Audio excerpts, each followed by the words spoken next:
do you believe that there is room for a part of the Starbucks workforce to be unionized? I think that'll have to happen in collective bargaining. Because previously you've said, no, this is not in your vision. And the unions have said that is evidence that you are not, gonna bargain with them. Could you ever see doing that and embracing the union as part of it? No. Starbucks founder and CEO Howard Schultz sat down with CNN's Poppy Harlow to share his views on the increasing unionization within the company. Now, as many as about 268 Starbucks stores have in fact voted in favor of forming a union.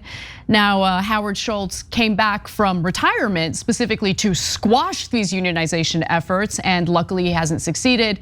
Keep in mind that 80% of the stores who voted to unionize did in fact succeed in forming a union, but that makes up only about 3% of Starbucks stores in the United States. You have to consider that there are many Starbucks stores in the US. Now, I want to get to the rest of the interview and some more information about what Starbucks has been up to in terms of squashing unionization efforts and how the National Labor Relations Board has stepped in to protect some of these workers. Before I do though, Cenk, do you want to weigh in on this? Because do you believe in any way that Howard Schultz is going to be receptive to this effort to unionize?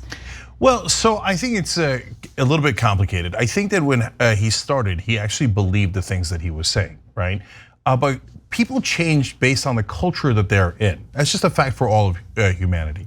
And he's been at that executive level and the billionaire level for a long, long time. So I watched that whole interview, and a lot of his assumptions are based on his new values, not the values he started Starbucks with. So if it was that Howard Schultz, he might be okay with unionizing, or he might have run a company that didn't need a union. That's what he keeps saying today. But if you watch the whole interview, he contradicts himself. He says, oh no, these were our values whether the union came in or not. And then later in the interview, he says, well, the union made us do this. Well, which one is it, right? And so the reality is it's kind of both.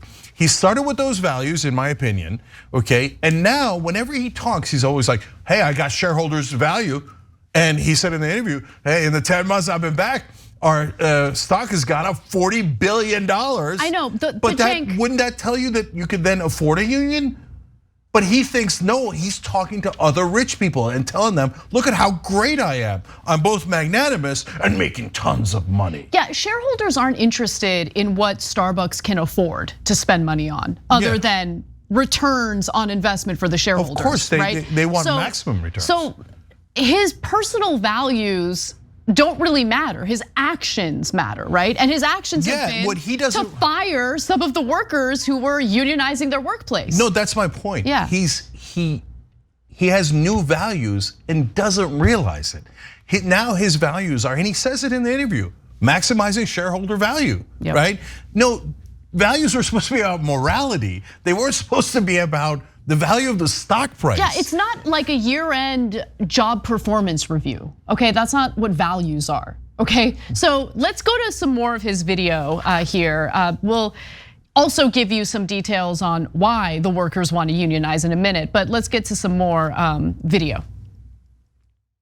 It's my belief that the efforts of unionization in America are in many ways a manifestation of a much bigger problem. I've talked to thousands of our Starbucks partners in these co-creation sessions, and I was shocked, stunned to hear the loneliness, the anxiety, the fracturing of trust in government, fracturing trust in companies, fracturing of trust in family, the lack of hope in terms of opportunity. The primary reason that I was interested in trying to run for president was the very essence of helping people try, based on the life that I've led and where I grew up, to create an opportunity to get out of the malaise that they're in. But I think though some of those people are the ones that are pushing for unionization now and looking to you as the head of the company to come to the table with them. It's interesting that he's looking outward instead of looking inward, right? Why do you think the workers want to unionize? Oh, it's because they don't trust politicians? Or could it be that they're looking around in their workplace, they feel powerless, they feel that they're not being compensated fairly, they don't feel the working conditions are humane.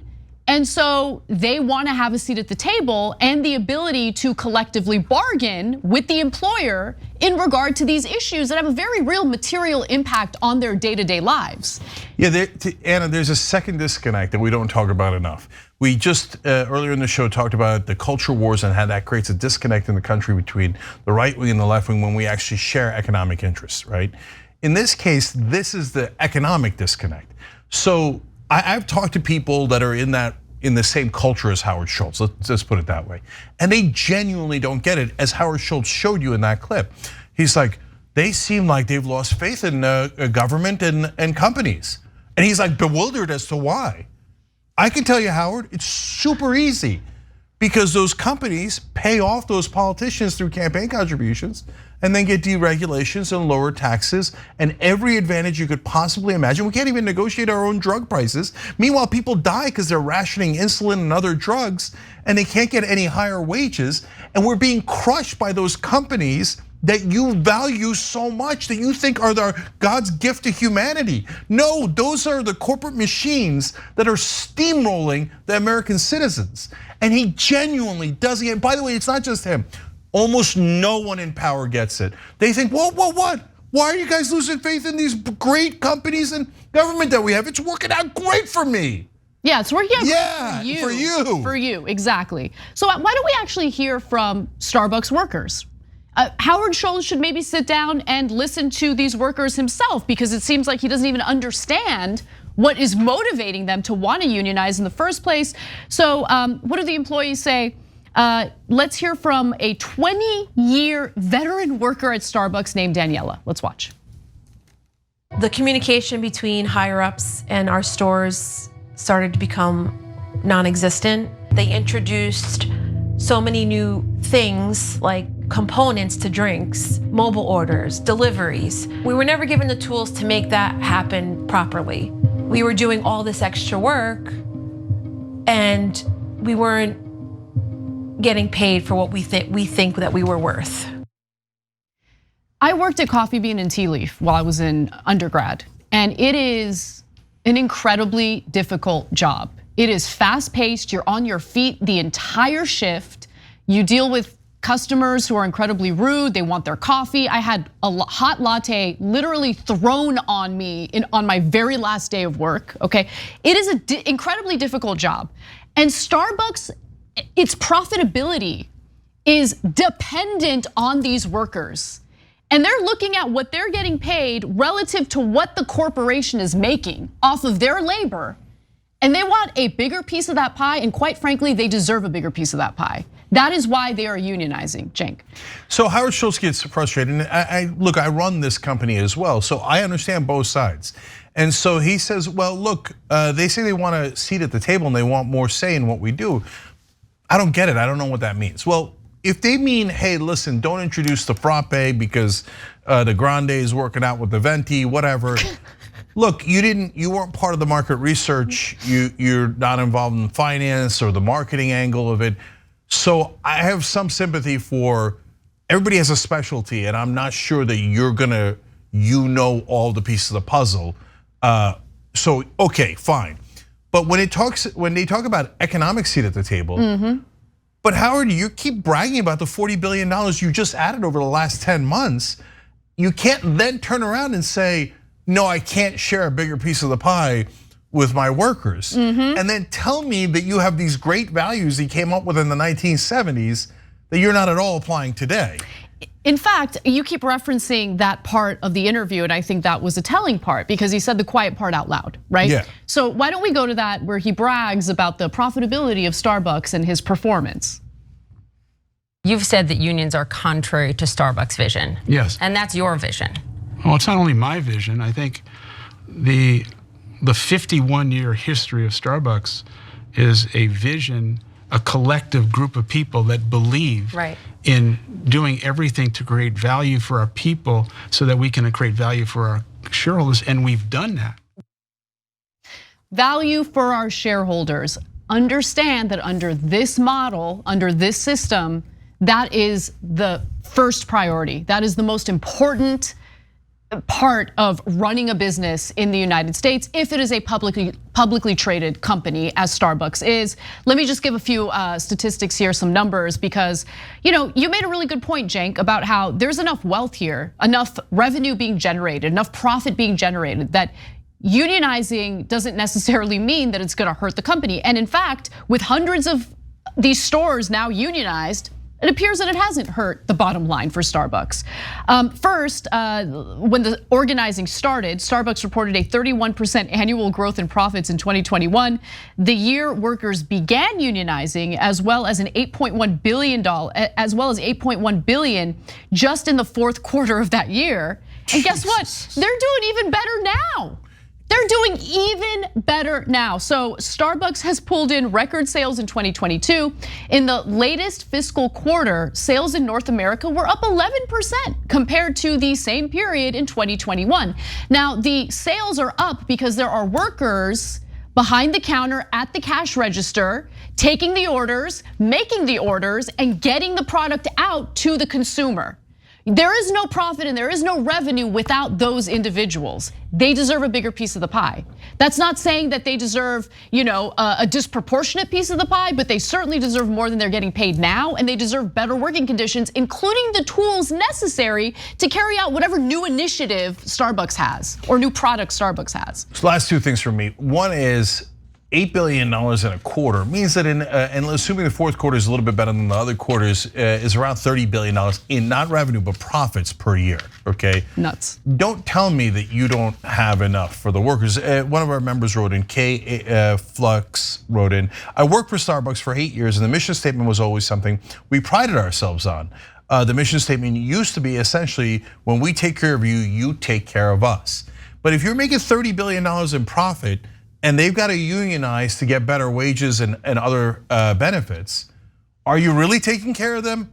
It certainly doesn't look that way. And finally, the media is so interesting, guys. If you watch this interview, Poppy Harlow actually asked him about the unionization many times. So you would actually get the sense of maybe she was a little bit tough on him, right? She kept going back to that issue, right? But what the magic is in what you don't see, okay? So number one, Howard Schultz wanted to do an interview to get his side of the message out because he thought, hey, the union guys are constantly in the press and we're not answering them. So I'm gonna pick a place that's gonna give me what I think is going to be the softest and easiest interview. In this case, it was CNN. So what is implicit in that interview, given that she's gonna ask about unions, that's the whole point, is to come on to answer these questions. But not questions that are too aggressive, right? And the framing matters a lot. So I noticed in 3 or 4 different instances of that interview, you could watch it for yourself. When Howard Schultz says something, and especially something that is pro Starbucks and is maybe even a little inspirational in their own mind, they would then roll tape of wild applause. Oh, that's right. And it was leading into the next segment, and there was always an ostensible reason. When he ran for president, he's going on stage and there's applause. Starbucks workers applauding when the union instead of him. But he would speak and there would be applause. Then they went to Brooklyn, his home growing up. And they did like a third of the interview about how poor he was and how he worked his way up and how he's an average man, just like you guys with those values. It's what the New York Post did with their recent puff piece on Ron DeSantis, painting him as this like working class, blue collar guy who went to Yale. Yeah. And they're sitting in a comfortable studio and they're having a genteel conversation back and forth. And if you watch the whole thing, you're left with the impression of, this is a good guy, and he's just like us. He's just struggling with this union issue, right? And he keeps saying that their wages and benefits are great, right? So at the end, you wind up thinking, I guess the union could be wrong here, right? If you watch the whole piece. But by the way, wait a minute, did you hear from the union at all? Nope. Did they do a 10-minute soft piece with a union leader? Did they go to their home that they grew up in and see their poor or middle class background, etc.? It's the acts of omission, it's the acts of framing. Look, Noam Chomsky taught me this, and I'm telling you a small part of it. They've been doing this for a long, long time. Mainstream media's job is not to give you the news, it's to give you theater that makes you go, oh, I think the corporation might be right after all. So you can't, once you see it, you can't unsee it. Thanks for watching The Young Turks, I really appreciate it. Another way to show support is through YouTube memberships. You'll get to interact with us more. There's live chat emojis, badges. You've got emojis of me, Anna, John, JR. So those are super fun. But you also get playback of our exclusive member-only shows and specials right after they air. So all of that, all you gotta do is click that join button right underneath the video. Thank you.